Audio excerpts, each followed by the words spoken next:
Nabaramukije mwese banywanyi bacu mukurikira amakuru n'ibiganiro dutambutsa kuri no chaîne ya YouTube ya ICTV yabemereye kujira abashikiriza amakuru n'ibiganiro bitandukanye bivugwa irya nino kuri no genekerezo rya 19 z'ukwezi kwa 12 umwaka w'ibihumbi 2024 tubazaniye amakuru agezweho ari kuvugwa cyane na makuru ari buze kugaruka kuyavugwa mu gisata c'umutekano aho tuza kubabwira ko Perezida Ndayishimiye mukuru w'igihugu c'u Burundi afise ubwoba bwinshi cyane kubera General Lengiyome Bunyoni igifyo c'abapolisi kikaba casubiye kuja gusaka hapfungiwe uyo yahoze ari umushikiranganje wa mbere akaba numwe mu bihangange byo muri CNDD-FDD atinyitse cyane gushika none umunsi ari mwibohero. Perezida Ndayishimiye akaba adashobora gutora itiro kubera ko yikanga ko General Lengiyome Bunyoni umwanya n'umwanya ashobora kuba ariko aravugana n'abandi bategetsi kandi ari mwibohero. Igifyo c'abapolisi kikaba casubiye kuja gusaka General Lengiyome Bunyoni.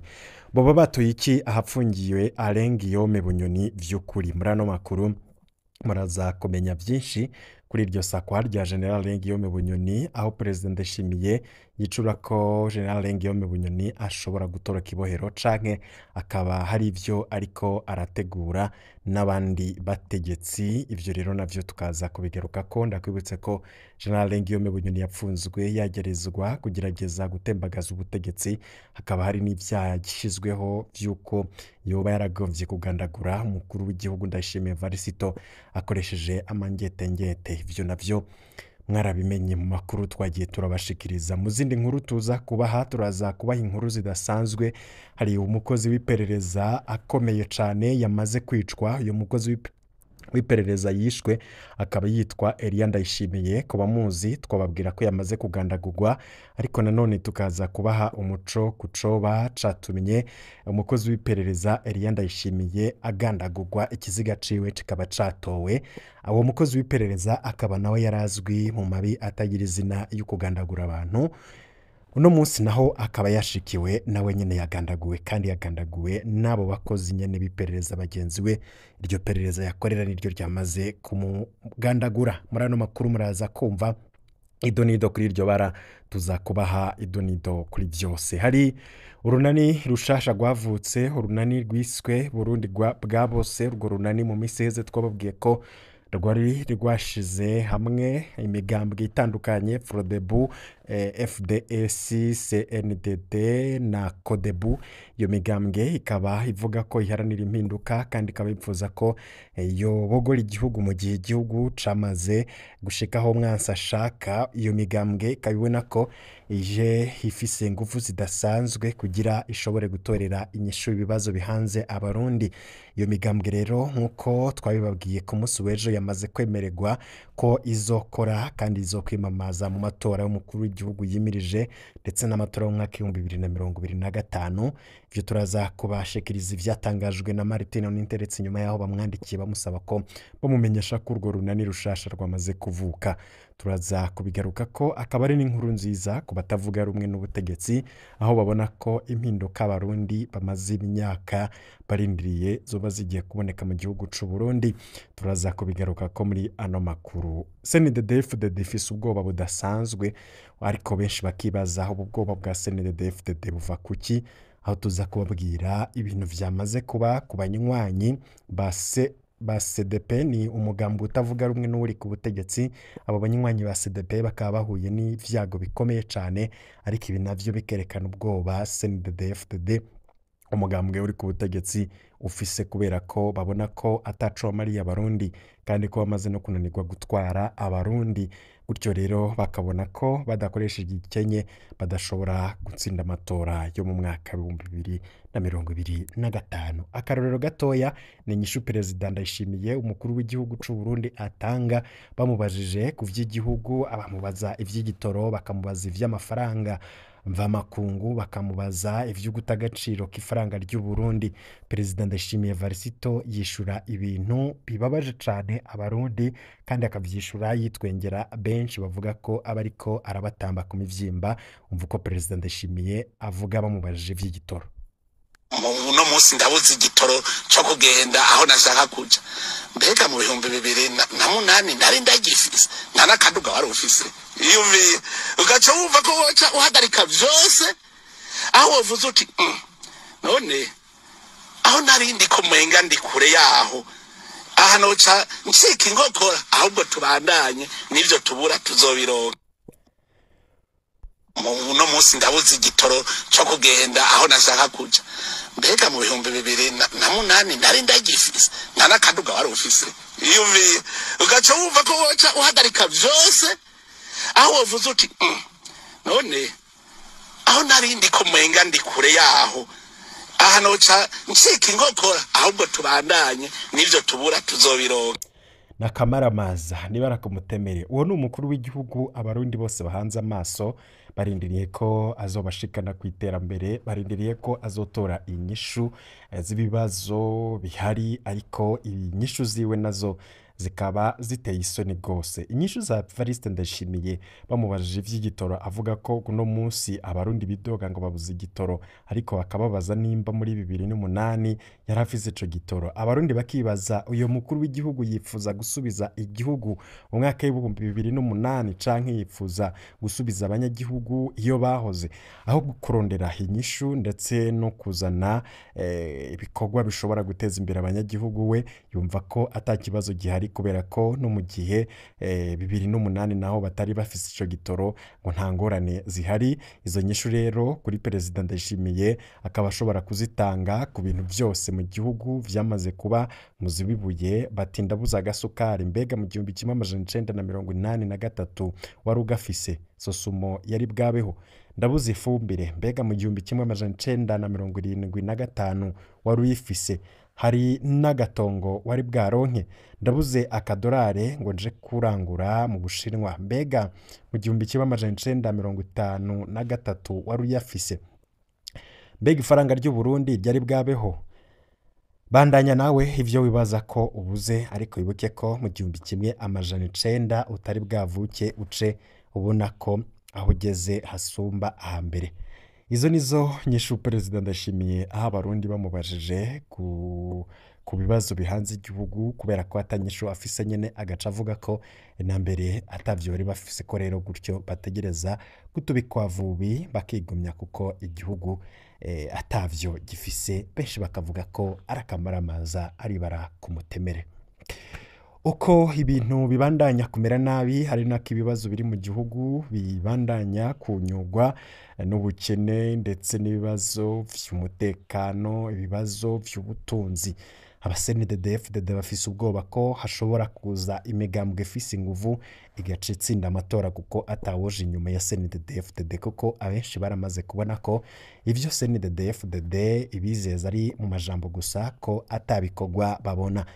Hari ubwoba bwa Senedefdd benshi bibaza buva kuki. Nk'abanywanyi ba CDP bariko baziriki? Fabiani Nijimbere na Antoine baririmbanyi bakaba barayibaciriwe na sentare nkuru ya Makamba gupfungwa imyaka 2 no kuriha amande angana n'ibihumbi 800 kuri umwe wese muri bo.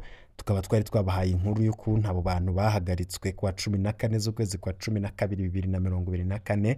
Fabien na Antoine bakaba bagirizwa ko bafise intumbero yo gutaba amatora ya 2025 kubera bafatanywe za karanga muntu n'udupapuro twabiyandikishije mu matora. Fabien na Antoine ni indongozi z'umugambwe CDP muri komine Mabanda mu ntara ya Makamba. Fabien Nijimbere akaba aserukira umugambwe CDP muri zone Gitara ya komine Mabanda, nayo Antoine baririmbanyi ni icegera c'userukira umugambwe CDP muri komine mu ntumbero yo kwitoza mu bajenama b'amakomine.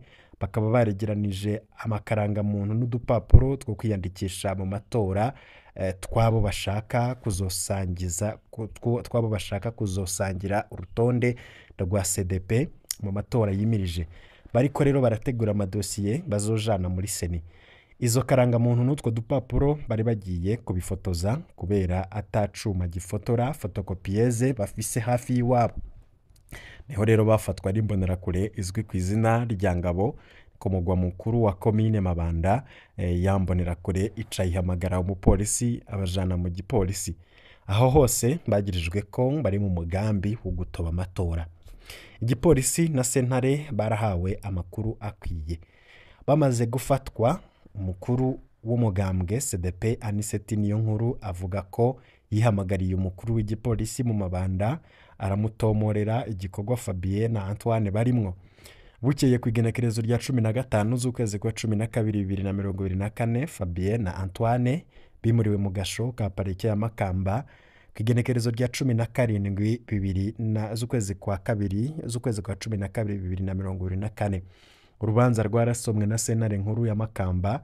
Fabien Nijimbere na Antoine baririmbanyi bahanishijwe umunyororo w'imyaka 2 n'amande angana n'ibihumbi 800 kuri umwe wese muri bo. CNDD-FDD ikaba ishaka kubuza iyindi migambwe kwitoza kubera ubwo bifise ko ata murundi azoyija inyuma. Ivyakorewe Fabien na Antoine mu Mabanda ni ubutumwa ku bandi benshi bashaka kwitoza mu matora ya 2025. Ni iterabwoba kugira abantu batinye kwitoza.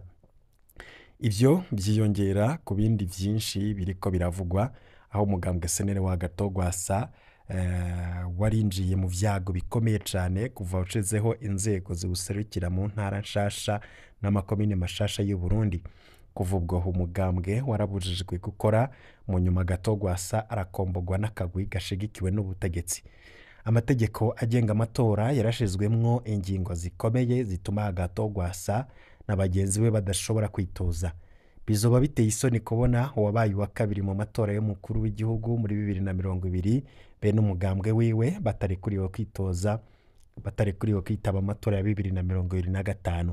None ubu bwoba bwose buva kuki? Nta mpamvu nimwe yariho yo gupfunga Fabien na Antoine, ni mu gihe umukuru w'umugambwe yari yamaze gusigura igikorwa barimwo. Anicet Niyonkuru ubutegetsi buramuzi rwose, akaba asanzwe ari no mu nzego z'igihugu. None CNDD-FDD itinya gute umugambwe wiwe?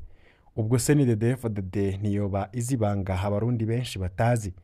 Ubwo koko ihora itsinda amatora canke ifise ubwoba ko nubundi nk'uko vyama bigenda izosubira gutsindwa mu matora, ariko ubuho bakaba batabona uko bazokwiba amajwi? Ibi rero kandi bikaba bije mu gihe urunani Burundi bwa bose rwemerewe n'umushikiranganje Martin Ninteretse mwikete yarungikiye Patrick Nkurunziza. Umushikiranganje Martin Ninteretse akaba yamenyesheje ko yemeje ko yaronse ubutumwa bumumenyesha ko hashizweho urunani rw'imigambwe Frodebu, FDS, CNDD na Codebu. Iyi ni intambwe nziza kuri urwo runani kubera ruca rurekurirwa kwiyandikisha mu matora ya 2025. Mu mpera y'indwi iheze, ikinyamakuru kiriho gikorana n'iperereza cari canditse gitera ubwoba imigambwe igize urwo runani ko ishobora kutemererwa kwitoza. Nk'uko rero twabivuze, intumbero y'icyo kinyamakuru yari yo guca ivutu abarongoye imigambwe igize urwo runani kugira basokore bihutire kwitoza batagira urunani. Urwo runani Burundi bwa bose rukaba rurongowe na Patrick Nkurunziza, asanzwe yari umukuru wa Frodebu. Umugambwe CNDD uvuzwe hano uratandukanye na CNDD-FDD, ni uwo benshi bita CNDD ya Nyangoma, naho rero bari mu Burundi, naho abari mu Burundi bavuze ko batakirongowe na Nyangoma. Uwo mugambwe rero CNDD ntabwo ari umugambwe CNDD-FDD uri ku butegetsi, ni ibintu bitandukanye cyane. Tugaruke kuri ya nkuru twari twababwiye ko hari umukozi w'iperereza, n'umukozi w'iperereza yamaze kugandagurwa. Uwo nawe akaba yitwa Elia Ndayishimiye. Yagandaguwe nande? Yoba yarazize iki? Ku munsi w'Imana uheze genekerezo rya 15 z'ukwezi kwa 12 umwaka 2024, hafi ya Jardin Publique muri Rohero muri Bujumbura nyene, hazindutse hatorwa ikiziga c'umugabo. Imyambaro yari yambaye ni nyene muriko murabona kuri no foto. Ikiziga carabonekesha ko yoba yaranigishijwe umugozi. Ico kiziga caboneka ko yoba yaranigishijwe umugozi, no ku maboko haraboneka aho yoba yaraboshwe umugozi, aho cari kiryamye nta maraso yahaboneka, ariko haraboneka ko haciye amapine y'imodoka. Vyaraboneka ko uyo mugabo yiciwe mu kindi kibanza hanyuma atabwa aho mw'irohero. Elia Ndayishimiye yari umukozi w'iperereza avugwa mu bwicanyi, nawe nyene akaba ivyo yakoreye abandi vyamushikiye. Uwamugandaguye akaba uwagandaguwe yarayamenyekanye ko yitwa Elia Ndayishimiye. Elia akaba avuka ku mutumba wa Kivoga muri zone Rohero, ni muri komine Bisoro n'intara ya Mwaro. Azwi rero nk'umunywanyi wa CNDD-FDD kuva kera. Yoba yize gushika mu mwaka wa 6 w'amashure mato, acakora akazi k'ubuyangayanga kuri Centre Rorero. Hama rero kuva ku mugwa mukuru wa komine Gisozi muri 2004 Elia Ndayishimiye akaba yaragandaguye umudandaza w'igisozi bita Paul Buyanga. Kuva ubwo yarafashwe aragira icaha, acirwa gupfunga ubuzima bwose, hanyuma ajanwa mw'ibohero rikuru rya Mpimba. Benshi mu bava mu Bisoro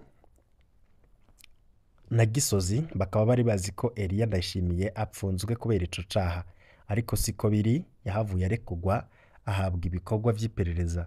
Elia yakorana cane na Colonel Alexis Ndayikengurukiye batazira Nkoroka. Abo bose bazwi mu bwicanyi bw'abantu batari bake. Abo baganira muri no misi Elia yababwira ko ajejwe iperereza muri Gihanga, vyoba vyashika agakorera no muri Cibitoke. Muri uyu mwaka wa 2024 komine Gihanga yabayemwo kunyuruza abantu bakabugwa irengero ryabo ku rugero rudasanzwe. Haribazwa none Elia nawe yishwe nande? Kugeza ubu nta makuru dufise kwigandagurwa rya Elia Ndayishimiye. Abo babazi amakuru yiwe ya nyuma boyadusangiza. Yoba yafashwe ryari? Yoba yafatiwe hehe? Yoba yafashwe nande? Yoba yazize iki? Kubera iki abamwishe bashimye kuzana ikiziga kigatogwa mu gihe ibindi biziga babinyegeza? Si ubwa mbere abakozi b'iperereza bazwi mu mabi nabo bicwa nabi cane nk'uko bigenda ku bandi. No ku bakozi b'iperereza bicwa nta muco wigera uboneka, ariko twama twabivuze hano, intwaro yica ntawe igera umutwe. Umuntu ukoreshwa mu bwicanyi burya uzohembwa ubwicanyi nyene. Wogira ico amenye kuri runo rupfu yotwandikira kuri WhatsApp akamenyetso ko guteranya 32 46 56 51 905, maze akatuha ayo makuru kuri bo bagize uruhara mu rupfu rw'uyo Elia Ndayishimiye. Vyo mu Burundi biratangaje kandi binateye ubwoba. Alain Guillaume Bunyoni yahoze ari ntakugwako, yahoze ari igihangange, yahoze ari udasanzwe, yahoze ari umuntu atinyitse cane gose, ariko muri kino gihe akaba agira yicwe n'intuntu kubera apfunzwe wenyene, ariko akaba yama yikekwa ko yoba ariko arakorana n'abandi bategetsi bari mu Burundi. General Alain Guillaume Bunyoni yasubiriye gusakwa. Mu cumba ciwe rero hazindutse igityo c'abapolisi baje kumusaka. Mu cumba apfungiwemwo nakomba gato cane kariho amagufuri 3. Izo mfunguruzo zikaba zibitswe n'umukuru w'iperereza ndetse n'umukuru w'igipolisi mu ntara. Amakuru ava mw'ibohero rikuru rya Gitega, aho uyo yahoze ari umujenerale akaba n'umushikiranganje wa mbere apfungiwe, yemeza ko ejo haheze igifyo c'abapolisi cashwaye aho Bunyoni yapfungiwe kumusaka. Ntituramenya ko hari ico bahakuye. Si ubwa mbere General Bunyoni asatswe kuva ageze muri iryo bohero. Inzego z'igipolisi n'iperereza zitumwe na Perezida Ndayishimiye zama zagiye kurondera ko Bunyoni atunze telefone, hari aho bamutwara n'udukaye azarandikamwo. Tubibutse ko aho apfungiwe Bunyoni abayeho wenyene, ntarekuriwe guhura canke kuvugana n'abandi banyororo, akaba abayeho nabi cane, benshi bavuga ko ashobora no kuzicwa n'intuntu kubera ko ashobora kwibuka ubuzima yabayemwo murabuzi mwese, n'ubuzima buzimvye, ubuzima bwo kuryosha ndetse no kwinezereza. Muri kino gihe ibintu navyo biriko biramushikira, akaba adashobora kubitahura, akaba atarekuriwe kuvugana n'abandi mu gihugu avuga ko yagwaniye, mu gihugu avuga ko yagize uruhara kugira n'umuganga uri ku butegetsi ubugumeho, ariko muri kino gihe akaba ariko arakorerwa akarenganyo kadasanzwe, ndetse n'uburenganzira bwa kiremwa muntu kuri we bukaba butakibukwa. General Guillaume Bunyoni rero arikekwa cane na Perezida Ndayishimiye, naho ari mwibuye. Perezida Ndayishimiye ntashobora gutora itiro mu gihe Bunyoni akiri mwibohero, ariko hakaba hanavugwa ko hoba hikekwa ko Bunyoni yoba hari amakuru avugana canke ahanahana na bamwe mu bategetsi bakuru baba bari bafatanije umugambi wo gutembagaza ubutegetsi bwa Perezida Ndayishimiye. Bizoherera hehe? No kubitega amaso tukaraba igihe nico kizotubwira vyinshi.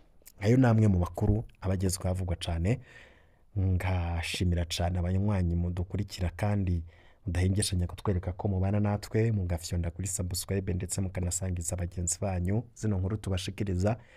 Hari inkuru dufise idasanzwe tuza kubashikiriza mu kanya, iza kuvugwa ku manyanga adasanzwe. Ni inkuru tuza kubaha ku Rwizatunga twababwiye yapfungishije, ni inkuru kuri ivuga kwinyuruzwa ry'umusore Kaze